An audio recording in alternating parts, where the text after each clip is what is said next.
pounds of thrust. As we get down to 1 minute, we're going to lay out, we're going to listen to launch control communicating with Doug and Bob. Falcon 9 is going to start. Capsule. Dragon is in countdown. FTS is armed for launch. You've heard it all there. They are armed for launch. The fueling is done. Now 45 seconds comes. Dragon, SpaceX, go for launch. That is the launch director. They are ready to go. We are getting very close to T-minus 30 seconds, and you will hear a number of instructions. T-minus 30 seconds. A number of instructions to them once we take off. Space Launch Live, first time in nearly a decade, American astronauts on an American spacecraft Stage 1, launching from American T-minus soil. 15 seconds. And here comes the countdown down. 9, 8, 7, 6, 5, 4, 3, 2, 1, 0. This is it. Liftoff of the Falcon 9 and Crew Dragon. Go NASA, go SpaceX, Godspeed, Final Dive.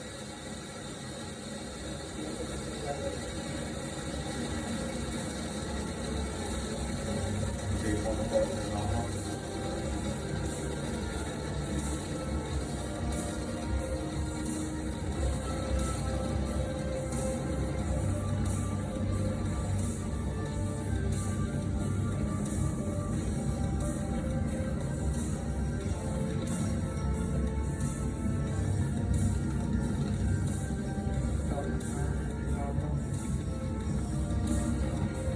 M1D throttle down. 800 miles an hour. That throttle down call is because they are getting ready to the most aerodynamic stressful part of this flight. So they take the power down just slightly. 1,000 miles an hour. There is the disconnect 1,000 kilometers per hour. That's 621 miles per hour. So the vehicle is supersonic. M1D throttle up.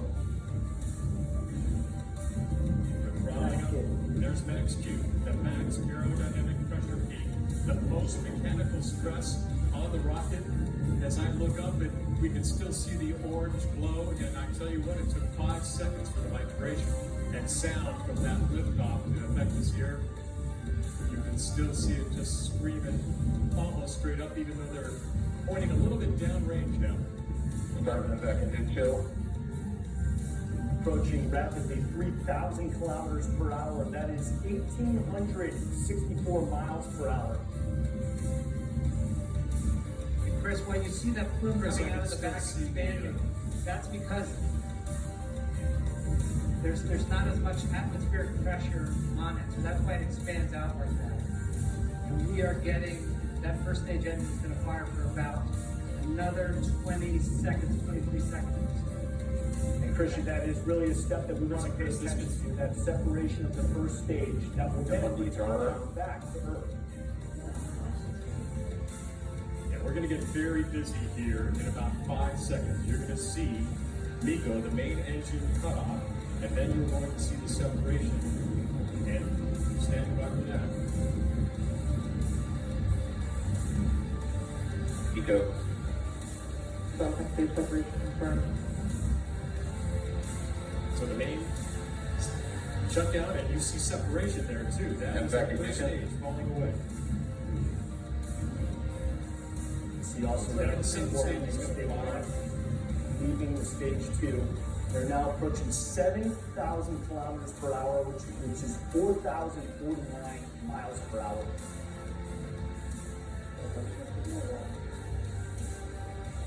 Now the thing to watch now, Chris, is that first stage. It's going to be nominal. That means that's good news. That's the rocket that's still on the Dragon, is doing its job, moving these guys into an orbit that'll put about 200 kilometers below the space station. And you can actually see that second photo. It's great to see inside. There's the triple screen of the two astronauts. The Dragon and the Falcon are basically, actually it's the second stage now, are on autonomous power. But Chris, we really want to pay attention to that first stage. As Davenport says, it's a secondary mission, but it sure is cool to watch it land on that ship out in the Atlantic. quickly approaching 8,000 kilometers per hour, which is nearly 5,000 miles per hour. They are really moving. And Bob and Doug appearing very, very cool, calm, and collected in the Dragon capsule. Amazing to get that live shot of what they're experiencing right now. I want to bring in Mike Massimino. Mike, take us through what Bob and Doug are going through. Stage 2 propulsion is still nominal. They are so well trained for this, Chris. They've had countless simulations, played everything, every emergency possible. They're just looking and looking and hoping and praying that everything's going well. It looks like it is. I know that first stage, we're going to be excited to see that, but the world that Bob and Doug are living in is just making sure that that engine is continuing to burn, that they're still on the right trajectory. All the systems are looking good, and it looks like they are. As we see them just watching, that's probably a good sign. That means all the automatic sequences are working well. We don't hear too much chatter coming from the control center, from MCC. That's a good thing too. Almost to 10,000. And when you hear that word nominal, go ahead, Mike, I'm sorry. when you hear that word nominal coming, no, it's fine. When you hear that word nominal, that's always good. That's the NASA jargon for everything is A-OK. We're looking good, just like we expect. So we want to keep hearing that for a few more minutes and get those engines cut and get them in space safely. And there's that 10,000 kilometers per hour threshold, which is just over 6,200 miles per hour. And the picture on the right, I have to keep reminding myself that that's a live shot. It looks like the greatest science fiction movie ever produced. It's just so fantastic that the launch was a go today and has been a success so far. Really, really amazing stuff. David Curley, what's the feeling like on the ground? Are you seeing the first stage rocket at all coming back? Not yet. You can see it. It's got about another 3 minutes until it'll do its entry burn, and there are 9 Merlin rocket engines on them. They say everything is normal with their trajectory, meaning they're heading onto the right path to try and get on the effort to catch up to the space station. So you're seeing in the first stage, you can see those grid fins that you mentioned, Chris Jacobs, that will help guide it. But at 8:45, so plus 8:45, coming up in about 2 minutes, you'll see 3 of those 9 engines fire to slow it down. The first stage doesn't have any of that protection when it comes back into the atmosphere. So the way they overcome that is by firing the engines and slowing it down enough that when it re-enters the atmosphere, it won't burn up. And it'll be a 34-second burn of that entry stage of those 3 engines to bring us in. And seeing some of these pictures of Doug and Bob in the capsule is just remarkable. We haven't seen a lot of American astronauts fly. Is still good. And just to clarify, that picture on the left is the Stage 2 rocket propelling the Crew Dragon capsule. The picture on the right is actually the Stage 1 Falcon 9 rocket returning to Earth. So those are actually moving in opposite directions as we pass the 15,000 kilometers per hour mark, which is approaching 9,400 miles per hour. You know, Chris, SpaceX would love to get this booster back. And as we mentioned earlier, they learn a lot when they get these rockets back and take a look at them, but it is secondary. That's the picture on your left. The second stage, as Massimino said, that's what you want to burn. You want that burn to go exactly as it should on the right trajectory. This was an instantaneous launch. They had to go at the right time. There's your start of your entry burn on the right. You're seeing it. It's a little bit early, but they're coming. Falcon 9 rocket is so this is the burn that's. Yeah, this slows it down. This will go on for about 35 seconds, as I mentioned, just to slow it down. And if you watch those grid fins, you can start to see them kind of move. And that's what keeps this, as we heard earlier in one of the pieces, landing a pencil, that's what keeps it north and south or up and down as it's coming down back into land. And it just is landing on a drone you ship saw in the those Atlantic. start to move.